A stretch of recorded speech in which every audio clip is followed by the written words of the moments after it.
अपना जो एक त्यागी होने का जो सबूत था वहाँ पे भी दिया और पूरे संसार को बचाने के लिए उस हलाहल का पान कर लिया। तो उसके बाद में प्रभु नीलकंठ कहलाए। बोले नीलकंठ महादेव की जय।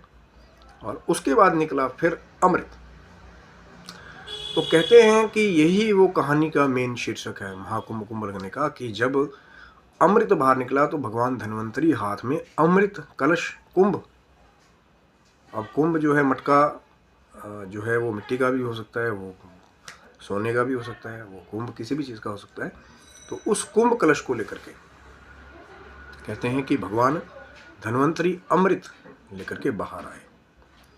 और जैसे ही अमृत लेकर के बाहर आए तो होड़ लग गई फिर दैत्यों में भी और देवताओं में भी कि उसको पहले पाने के लिए, क्योंकि देवतागण कहीं ना कहीं जानते थे कि अगर दैत्यों को अमृत प्राप्त हो गया, दैत्य अमर हो गए, तो फिर इनको मारा नहीं जा सकेगा और जो पाप है या जो दूसरी जो क्रियाएं हैं फिर उनसे कभी भी छुटकारा नहीं मिलेगा। अब कुछ कथाएं कहते हैं कि जो इंद्र के पुत्र जयंत थे वो धन्वंतरी जी से उस कुंभ को लेकर के फिर भागने लगे और दैत्य उनके पीछे भागने लगे।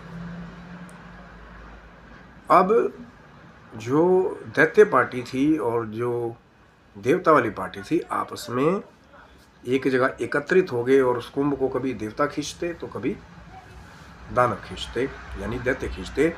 तो उनमें एक झकझोर कर देने वाली एक भगदड़ जैसी मच गई, एक युद्ध जैसा हुआ आपस में।